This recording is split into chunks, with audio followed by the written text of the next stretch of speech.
ready? Everybody good? Well, good afternoon, and I want to thank everyone for coming out.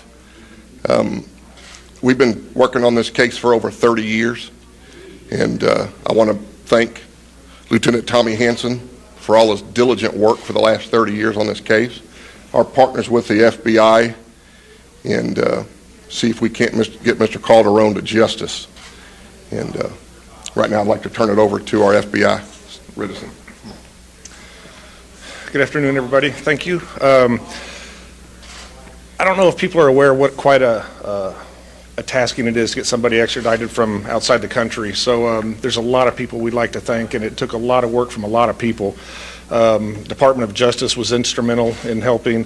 FBI, our headquarters, FBI agents in El Salvador, ICE, and the U.S. Marshals all had a hand in it. Couldn't have done it without U.S. Department of State, the Galveston DA's office, and also the El Salvadoran partners for working with the United States law enforcement community to locate Mr. Calderon and processing the extradition. Without their assistance, this wouldn't have happened, and there would be no chance for justice for the victims in this case. So it's great working with the county and everybody else, and just want everyone to realize what a big undertaking this was. Thank you. Go ahead, Mr. Actually, I'd like to read a statement from Senator Cruz. Without Senator Cruz's assistance, his office's assistance, we've been waiting 3 years to try to get him extradited to the United States.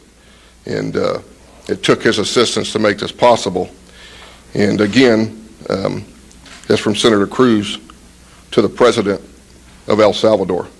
I am thankful to President Bukele, the government of El Salvador, and the Galveston County Sheriff's Office for their work in facilitating Calderon's transfer. This sends a clear message to any fugitives of the law. You will be brought to justice. Today is a testament to the importance of America's bilateral regional partnerships, grounded in mutual interest in the apprehension of this individual and the appreciation of the rule of law. So again, thank Senator Ted Cruz for all that he's done. And with this, I'd like to turn it over to Lieutenant Tommy Hansen. Reiterate what Richard said. It was a team effort on everybody. Every investigator through their career has cases that haunt you, and we all have several of those, and I have a number of them. And this was one. This was an horrific crime. We're not going to go into details of the crime, but it was a tedious process in locating him. We felt for many years he was still in the States. But as time progressed, our investigation led us, thanks to records that we got from ICE, to El Salvador. Once we received information with that, a lot of research was done on the information from them. As a result of that, our local FBI partners in El Salvador, I'll just say, made some contacts and were able to confirm a location for him. But even after we got that, where he was, we knew for a fact it was still about 1 year before we could get him taken into custody by the El Salvadoran authorities, and that had to do with a lot of red tape on both sides. And then, of course, after he was in custody, then it's been a 2-year battle. Our biggest concern, and this is where Senator Cruz was very helpful, after about 2 years, I believe it is, that they don't have to keep him regardless, because any delays that were going on were not on our part, I can assure you of that, because this was even though the victim didn't pass, it was an absolutely horrific crime that we wanted to get him back, and he was instrumental in helping expedite that by making some phone calls. So we greatly appreciate his assistance in that. But it's been a long, tedious trek. I can tell you that the family is very pleased. As the victim said, she now feels like she could sleep at night after 30 plus years. So we'll move on to the next one, and we'll hopefully have some more for you soon. So. Oh yeah, there's a story I want to get into here. Jack Walker, without going into a lot of details, was working the night this happened, and he was a deputy sheriff at the time. And then Jack later left the sheriff's office. He was there the night this occurred, was on the scene, helped work the case. Later, he went to the FBI, worked a full career with the FBI. He just retired in the last couple of months, and he came back home to the Galveston County Sheriff's Office. So yesterday, we took Jack with us to help bring Mr. Calderon back to the Galveston County Jail. So it was kind of a heartfelt thing for Jack to be able to experience that after all these years in two separate careers. So, any questions? Or? Can somebody just kind of go through the timeline just for our sake? I mean, when it happened, when he fled and... The original incident occurred in July 4th weekend of 1991, and then we arrested him on an original charge, and then he made bond, and then, of course, we later learned that he had fled the area. And then shortly thereafter, around September, we went to grand jury, and he was indicted on two separate charges, an additional charge of aggravated kidnapping and attempted murder. And so that was the timeline then. And then we realized after trying to execute the indictments that he was nowhere to be found, and we were having cooperation issues, obviously, with family members and things such as that. Many surveillance operations on trying to locate him all turned out for naught. But as a result of some of that, we had got information that led us to ICE information that led us to a location in El Salvador. And then, of course, the process was there. So it was a lot of different, we all have many cases to work. So this is one of those ones that a couple of times a year we'd say, well, let's go see if we can find Mr. Calderon, and we'd get a group and go do a hard surveillance on him. And unfortunately, it didn't pan out back then. So that's kind of the timeline. That's where we are. And then 3 years ago, we located him, and he was taken into custody. And then it's been 2 years. He was actually in custody in El Salvador. Tommy, can you talk about those? Did you have like a pinpoint on him for like a year before you were in custody in El Salvador? Yes, when we first located him, it took about a year to actually get him into custody. Some of that was red tape from both sides. There's a process that we had to get approval from them to say he was, for lack of better terms, the El Salvadoran government tell us he's arrestable before they would go let their people work with the Bureau people in El Salvador to take him into custody. So all of that took a year. But there was one of the folks at DOJ up in Washington. She was a lifesaver for us on that too. He was a national from El Salvador? He's from El Salvador, And yes. then who was he with over there? His family, I'm assuming? We later determined he had a lot of family here in Houston, a lot, but he still had some family members in El Salvador. And the victim, has she been notified? Oh yes, we've been in touch with her through this whole thing. The victim and a star key person involved with this, and we talked to them all the way, and then we let them know yesterday.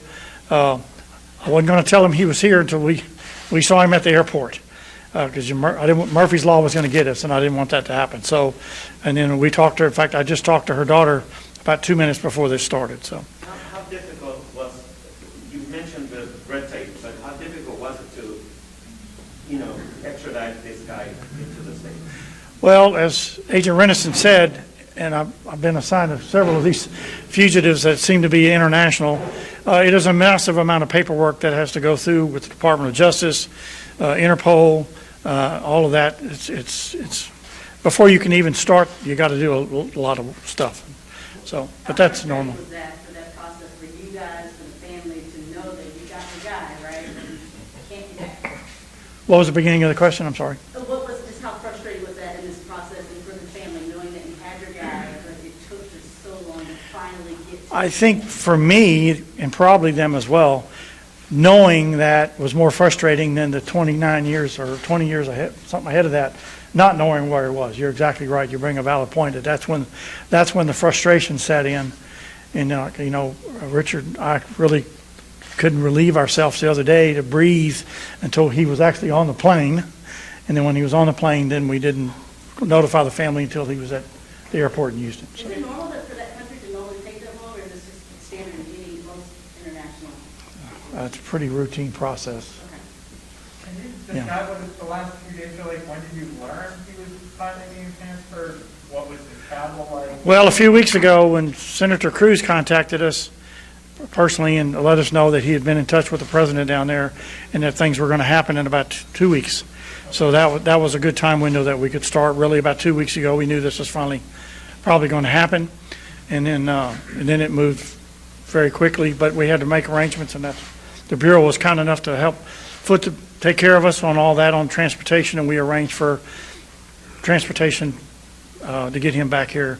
But once we got that final word that the documents have been signed down there, 2 weeks probably, we had things pretty much sewed up. So Can you say what airport he flew into, like? Intercontinental.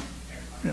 And, he was booked into the jail last night. Yes, we got him here about 7:30, 8 o'clock last night. Is there any chance he gets released on bond, or is he getting? Well, you bring that up.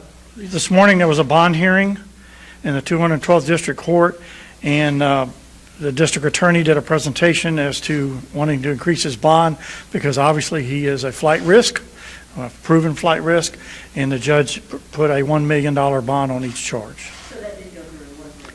That was this morning. It did go through $1 million on each charge. So, Judge Grady. Found in El Salvador originally years ago. Was he living life as someone on land, or was he? No. It looked like he had a normal life. He had a family. He had two kids he'd raised. So no, he was life in motion. How old is he now? 57, I think, late 50s. Yeah. What is it? 56. Thank you, Mr. Tommy, how many cases do you have where there's a 30-year timeline on it? I mean, I know you work cold cases. Well, the oldest one I'm actively working right now is 1986. So I have a number of them in the 80s and 90s, a couple that I'm working. And we have some more fugitive cases that are similar to this that we're just looking at fugitives, same thing. So Would you call this a fugitive cold case kind of, or it wasn't necessarily cold because you knew who?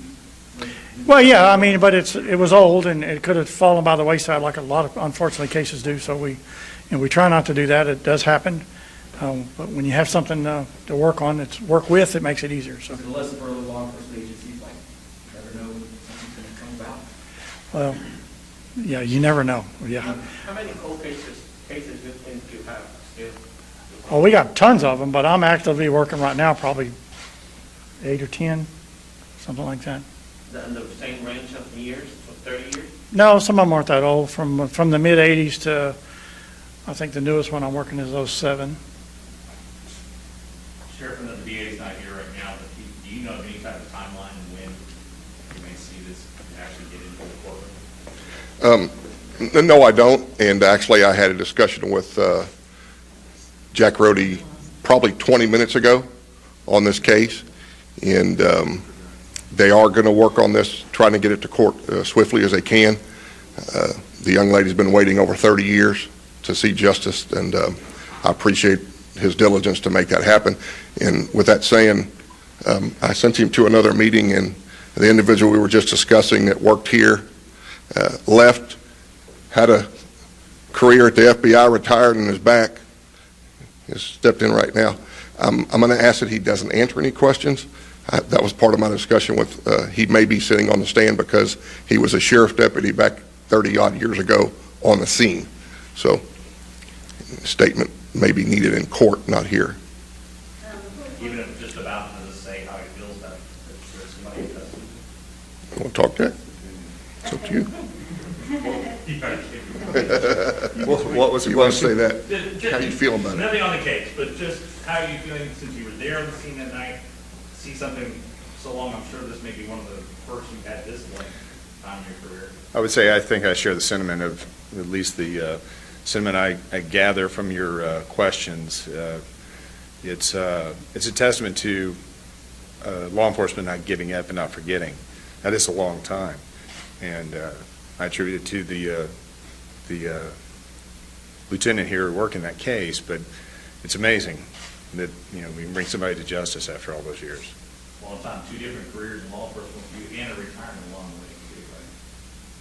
Yes. I don't know if you answer this, but in 30 years, there's been building changes, there's been hurricanes and floods in Galveston County. Has all the physical evidence been preserved from this case? Yes. Yes, sir. That's part of our job, is trying to preserve all physical evidence. We have a very large evidence room back there. Actually, it's multiple tiers to get stuff off the ground. And depending on what case comes about, some of this stuff we have to keep forever.